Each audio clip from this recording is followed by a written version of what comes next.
This is Chapter 2, The Open Road. "Ratty," said the Mole suddenly, one bright summer morning, "if you please, I want to ask you a favor." The Rat was sitting on the river bank, singing a little song. He had just composed it himself, so he was very taken up with it, and would not pay proper attention to Mole or to anything else.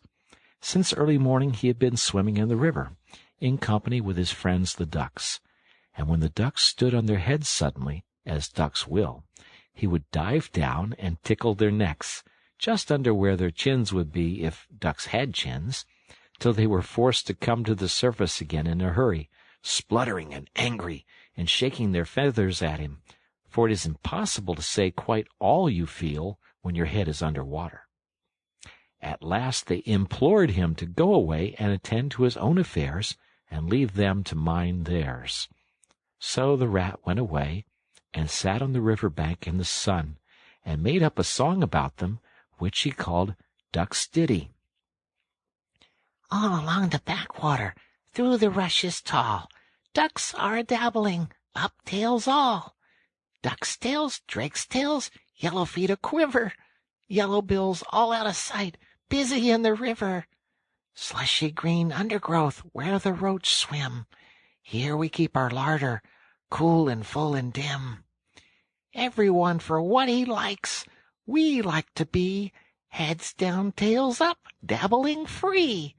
High in the blue above, swift swirling call, we are down a-dabbling, up tails all.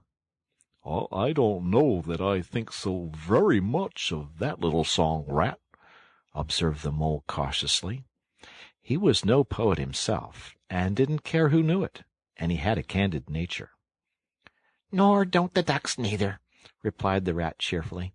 "They say, why can't fellows be allowed to do what they like when they like and as they like, instead of other fellows sitting on banks and watching them all the time, and making remarks and poetry and things about them? What nonsense it all is! Well, that's what the ducks say." So it is," said the Mole with great heartiness. "No, it isn't," cried the Rat indignantly. "Well, then, it isn't," replied the Mole soothingly. "But what I wanted to ask you was, won't you take me to call on Mr. Toad? I've heard so much about him, and I do so want to make his acquaintance." "Why, certainly," said the good-natured Rat, jumping to his feet and dismissing poetry from his mind for the day. "Get the boat out, and we'll paddle up there at once. It's never the wrong time to call on Toad. Early or late, he's always the same fellow, always good-tempered, always glad to see you, always sorry when you go." "He must be a very nice animal," observed the Mole, as he got into the boat and took the sculls, while the Rat settled himself comfortably in the stern. "He is indeed the best of animals," replied Rat. "So simple, so good-natured, and so affectionate. Perhaps he's not very clever. We can't all be geniuses. And it may be that he is both boastful and conceited. But he has got some great qualities, has Toady." Rounding a bend in the river, they came in sight of a handsome, dignified old house of mellowed red brick, with well-kept lawns reaching down to the water's edge. "There's Toad Hall," said the Rat. "And that creek on the left, where the notice board says, 'Private, no landing allowed,' leads to his boathouse. That's where we'll leave the boat. The stables are over there to the right. That's the banqueting hall you're looking at now. Very old, that is. Toad is rather rich, you know, and this is really one of the nicest houses in these parts, though we never admit as much to Toad." They glided up the creek, and the Mole slipped his sculls as they passed into the shadow of a large boathouse. Here they saw many handsome boats, slung from the crossbeams or hauled up on a slip, but none in the water, and the place had a unused and deserted air. The Rat looked around him. "I understand," said he. "Boating is played out. He's tired of it and done with it. I wonder what new fad he's taken up now. Come along, let's look him up. We should hear all about it quite soon enough." They disembarked and strolled across the gay flower-decked lawns in search of Toad, whom they presently happened upon resting in a wicker garden chair, with a preoccupied expression of face and a large map spread out on his knees. "Hooray!" he cried, jumping up on seeing them. "This is splendid!" He shook the paws of both of them warmly, never waiting for an introduction to the Mole. "How kind of you!" he went on, dancing around them. "I was just going to send a boat down to fetch you, Ratty, with strict orders you were to be fetched up here at once, whatever you were doing. I want you badly, both of you. Now what will you take? Come inside and have something. You don't know how lucky it is you're turning up just now." "Let's sit quiet a bit, Toady," said the Rat, throwing himself into an easy-chair, while the Mole took another by the side of him and made some civil remark about Toad's delightful residence. "Finest house on the river," cried Toad boisterously. "Or anywhere else, for that matter," he could not help adding. Here the Rat nudged the Mole. Unfortunately, the Toad saw him do it, and turned very red. There was a moment's painful silence. Then Toad burst out laughing. "All right, Ratty," he said. "It's only my way, you know, and it's not such a very bad house, is it? You know you rather like it yourself. Now, look here. Let's be sensible. You're the very animals I wanted. You've got to help me. It's most important." "It's about your rowing, I suppose," said the Rat, with an innocent air. "You're getting on fairly well, though you splash a good bit still. With a good deal of patience and any quantity of coaching, you may—" "Oh, pooh, boating!" interrupted the Toad, in great disgust. "Silly boyish amusement.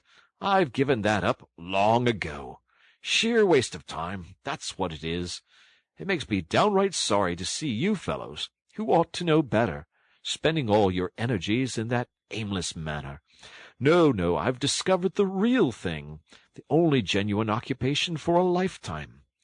I propose to devote the remainder of mine to it, and can only regret the wasted years that lie behind me, squandered in trivialities. Come with me, dear Ratty, and your amiable friend also, if he will be so very good, just as far as the stable-yard, and you shall see what you shall see." He led the way to the stable-yard accordingly, the Rat following with a most mistrustful expression. And there, drawn out of the coach-house into the open, they saw a gypsy caravan, shining with newness, painted a canary yellow picked out with green, and red wheels. "There you are!" cried the Toad, straddling and expanding himself. "There's real life for you, embodied in that little cart. The open road, the dusty highway, the heath, the common, the hedgerows, the rolling downs, camps, villages, towns, and cities, here today, up and off to somewhere else tomorrow.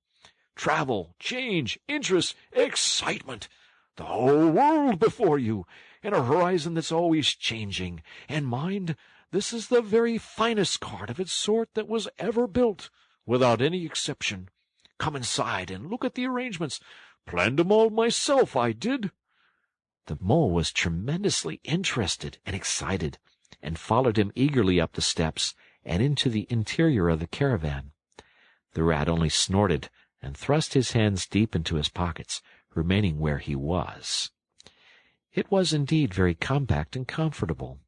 Little sleeping bunks, a little table that folded up against the wall, a cooking stove, lockers, bookshelves, a bird cage with a bird in it, and pots, pans, jugs, and kettles of every size and variety. "All complete!" cried the Toad triumphantly, pulling open a locker. "You see, biscuits, potted lobster, sardines, everything you could possibly want. Soda water here, baccy there, letter paper, bacon, jam, cards and dominoes. You'll find," Hill continued as they descended the steps again, "you'll find that nothing whatever has been forgotten when we make our start this afternoon." "I beg your pardon," said the Rat slowly as he chewed a straw. But did I overhear you say something about we and start and this afternoon? Now, you dear old Ratty, said Toad imploringly, don't begin talking in that stiff and sniffy sort of way, because you know you've got to come. I can't possibly manage without you, so please consider it settled, and don't argue. It's the one thing I can't stand. You surely don't mean to stick to your old, dull, fusty river all your life, and just live in a hole in a bank and boat? I want to show you the world. I'm going to make an animal of you, my boy. I don't care, said the Rat doggedly. I'm not coming, and that's flat. And I am going to stick to my old river, and live in a hole, and boat, as I've always done. And what's more, Mole's going to stick to me and do as I do, aren't you, Mole? Of course I am, said Mole loyally. I'll always stick to you, Rat, and what you say is to be, has got to be.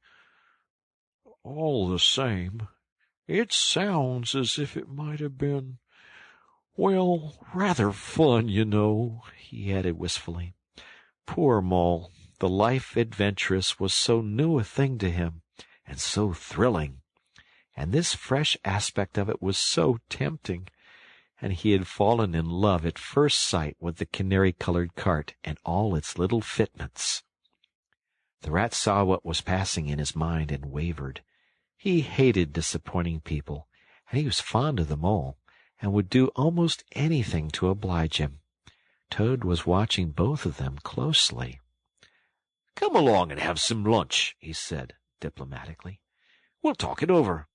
We needn't decide anything in a hurry. Of course, I don't really care.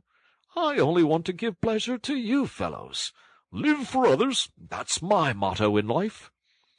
During luncheon, which was excellent, of course, as everything at Toad Hall always was, the Toad simply let himself go. Disregarding the Rat, he proceeded to play upon the inexperienced Mole as on a harp. Naturally a voluble animal, and always mastered by his imagination, he painted the prospects of the trip and the joys of the open life and the roadside in such glowing colors that the Mole could hardly sit in his chair for excitement.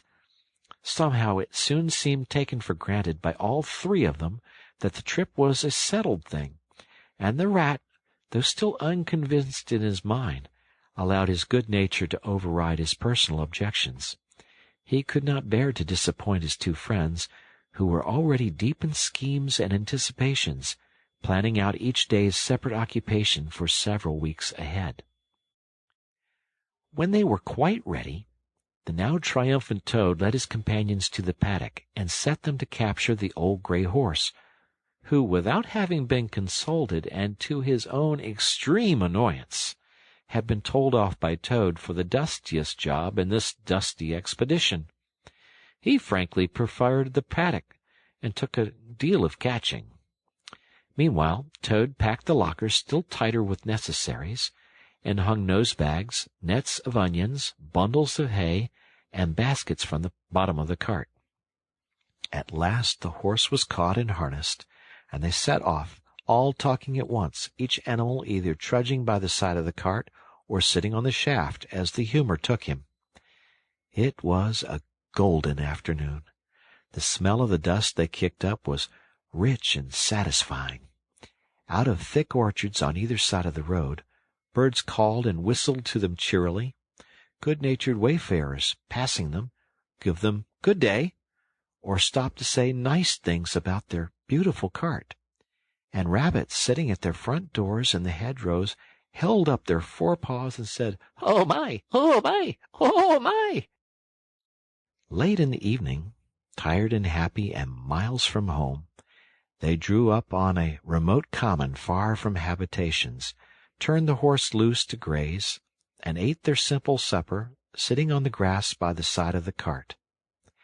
Toad talked big about all he was going to do in the days to come, while stars grew fuller and larger all around them, and a yellow moon, appearing suddenly and silently from nowhere in particular, came to keep them company and listen to their talk. At last they turned in to the little bunks in the cart, and Toad, kicking out his legs, sleepily said, "Well, good night, old fellows. This is the real life for a gentleman. Talk about your old river."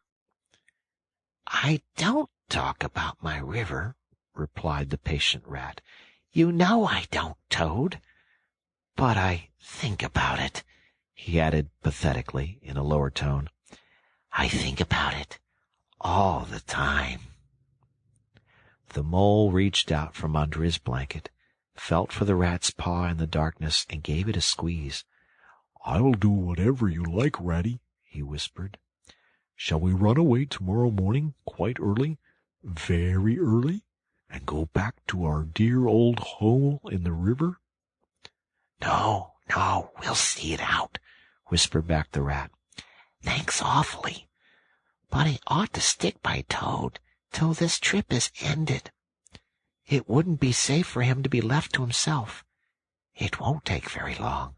His fads never do. Good night." The end was indeed nearer than even the Rat suspected.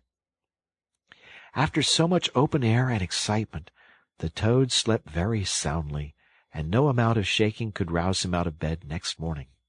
So the Mole and Rat turned to quietly and manfully, and while the Rat saw to the horse, and lit a fire, and cleaned last night's cups and platters, and got things ready for breakfast, the Mole trudged off to the nearest village a long way off, for milk and eggs and various necessaries the Toad had, of course, forgotten to provide. The hard work had all been done, and the two animals were resting, thoroughly exhausted, by the time Toad appeared on the scene, fresh and gay, remarking what a pleasant, easy life it was they were all leading now, after the cares and worries and fatigues of housekeeping at home. They had a pleasant ramble that day over grassy downs and along narrow by-lanes, and camped as before on a common. Only this time the two guests took care that Toad should do his fair share of work. In consequence, when the time came for starting next morning, Toad was by no means so rapturous about the simplicity of the primitive life, and indeed attempted to resume his place in his bunk, from whence he was hauled by force. Their way lay as before, across country by narrow lanes, and it was not till the afternoon that they came out on the high road, their first high road, and there disaster, fleet and unforeseen, sprang out on them. Disaster momentous indeed to their expedition, but simply overwhelming in its effect on the after career of Toad. They were strolling along the high road easily, the Mole by the horse's head, talking to him, since the horse had complained that he was being frightfully left out of it, and nobody considered him in the least. The Toad and the Water Rat walking behind the cart, talking together. At least, Toad was talking, and Rat was saying at intervals, "Yes, precisely. And what did you say to him?" and thinking all the time of something very different, when, far behind them, they heard a faint warning hum, like the drone of a distant bee. Glancing back, they saw a small cloud of dust, with a dark center of energy, advancing on them at incredible speed, while from out the dust a faint poop poop wailed like an uneasy animal in pain. Hardly regarding it, they turned to resume their conversation, when in an instant, as it seemed, the peaceful scene was changed, and with a blast of wind and a whirl of sound that made them jump for the nearest ditch, it was on them. The poop poop rang with a brazen shout in their ears. They had a moment's glimpse of an interior of glittering plate glass and rich morocco, and the magnificent motor car, immense, breath-snatching, passionate, with its pilot tense and hugging his wheel, possessed all earth and air for the fraction of a second, flung an enveloping cloud of dust that blinded and enwrapped them utterly, and then dwindled to a speck in the far distance, changed back into a droning bee once more. The old gray horse, dreaming as he plodded along of his quiet paddock, in a new raw situation such as this, simply abandoned himself to his natural emotions, rearing, plunging, backing steadily, in spite of all the mole's efforts at his heads, and all the mole's lively language directed at his better feelings. He drove the cart backwards towards the deep ditch at the side of the road. It wavered an instant. Then there was a heart-rending crash, and the canary-colored cart, their pride and their joy, lay on its side in the ditch, an irredeemable wreck. The rat danced up and down in the road, simply transported with passion. "You villains!" he shouted, shaking both fists. "You scoundrels! You highwaymen! You road hogs! I'll have the law of you! I'll report you! I'll take you through all the courts!" His homesickness had quite slipped away from him, and for the moment he was the skipper of the canary-colored vessel, driven on a shoal by the reckless jockeying of rival mariners, and he was trying to recollect all the fine and biting things he used to say to masters of steam launches when their wash, as they drove too near the bank, used to flood his parlor carpet at home. Toad sat straight down in the middle of the dusty road, his legs stretched out before him, and stared fixedly in the direction of the disappearing motor car. He breathed short. His face wore a placid, satisfied expression, and at intervals he faintly murmured, "Poop, poop." The mole was busy trying to quiet the horse, which he succeeded in doing after a time. Then he went to look at the cart on its side in the ditch. It was indeed a sorry sight. Panels and windows smashed, axles hopelessly bent, one wheel off, sardine tins scattered over the wide world, and the bird in the bird-cage sobbing pitifully and calling to be let out. The rat came to help him, but their united efforts were not sufficient to right the cart. "Hey, Toad!" they cried. "Come and bear a hand, can't you?" The toad never answered a word, or budged from his seat on the road, so they went to see what was the matter with him. They found him in a sort of a trance, a happy smile on his face, his eyes still fixed on the dusty wake of their destroyer. At intervals he was still heard to murmur, "Poop, poop."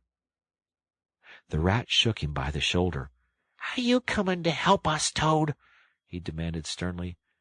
"Glorious, stirring sight," murmured Toad, never offering to move. "The poetry of motion, the real way to travel, the only way to travel. Here today, in next week tomorrow.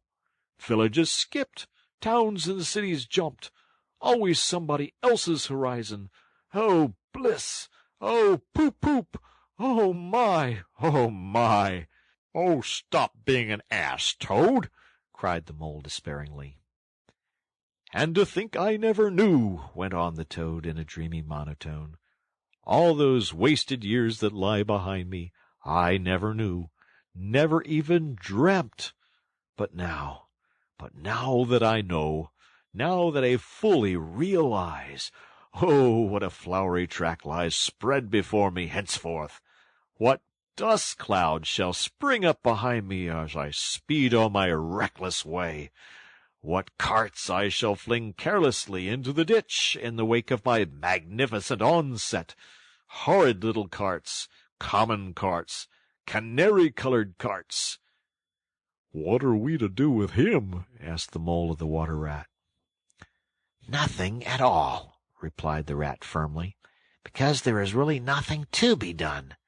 You see, I know him from of old. He is now possessed. He's got a new craze, and it always takes him that way in its first stage. He'll continue like that for days now, like an animal walking in a happy dream, quite useless for all practical purposes. Never mind him. Let's go and see what there is to be done about the cart." A careful inspection showed them that, even if they succeeded in righting it by themselves, the cart would travel no longer. The axles were in a hopeless state, and the missing wheel was shattered into pieces. The rat knotted the horse's reins over his back and took him by the head, carrying the bird-cage and its hysterical occupant in the other hand. Come on, he said grimly to the Mole. It's 5 or 6 miles to the nearest town. We shall just have to walk it. The sooner we make a start, the better. But what about Toad? asked the Mole anxiously, as they set off together. We can't leave him here sitting in the middle of the road by himself, in the distracted state he's in. It's not safe, supposing another thing were to come along. Oh, bother Toad, said the Rat savagely. I've done with him. They had not proceeded very far on their way, however, when there was a pattering of feet behind them, and Toad caught them up and thrust a paw inside the elbow of each of them, still breathing short and staring into vacancy. Now look here, Toad, said the Rat sharply. As soon as we get to the town, you'll have to go straight to the police station and see if they know anything about that motor car and who it belongs to, and lodge a complaint against it. And then you'll have to go to a blacksmith's or a wheelwright's and arrange for the car to be fetched and mended and put to rights. It'll take time, but it's not quite a hopeless smash. Meanwhile, Mole and I will go to an inn and find comfortable rooms where we can stay till the cart's ready, until your nerves have recovered their shock. Police station, complaint, murmured Toad dreamily. Me complain of that beautiful, that heavenly vision that has been vouchsafed me? Mend the cart! I've done with carts forever. I never want to see the cart or hear of it again. Oh, Ratty, you can't think how obliged I am to you for consenting to come on this trip. I wouldn't have gone without you, and then I might never have seen that swan, that sunbeam, that thunderbolt. I might never have heard that entrancing sound, or smelt that bewitching smell. I owe it all to you, my best of friends. The Rat turned from him in despair. You see what it is, he said to the Mole, addressing him across Toad's head. He's quite hopeless. I give it up. When we get to the town, we'll go to the railway station, and with luck we may pick up a train there that'll get us back to Riverbank tonight. And if ever you catch me going a-pleasuring with this provoking animal again— He snorted, and during the rest of that weary trudge addressed his remarks exclusively to Mole. On reaching the town, they went straight to the station and deposited Toad in the second-class waiting-room, giving a porter twopence to keep a strict eye on him. They then left the cart at an inn stable, and gave what directions they could about the cart and its contents. Eventually, a slow train having landed them at a station not very far from Toad Hall, they escorted the spellbound, sleep-walking Toad to his door, put him inside it, and instructed his housekeeper to feed him, undress him, and put him to bed. Then they got out their boat from the boat-house, sculled down the river home, and at a very late hour sat down to supper in their own cozy riverside parlor, to the Rat's great joy and contentment. The following evening the Mole, who had risen late and taken things very easy all day, was sitting on the bank fishing, when the Rat, who had been looking up his friends and gossiping, came strolling along to find him. "Heard the news?" he said. "There's nothing else being talked about all along the river bank. Toad went up to town by an early train this morning, and he has ordered a large and very expensive motor car.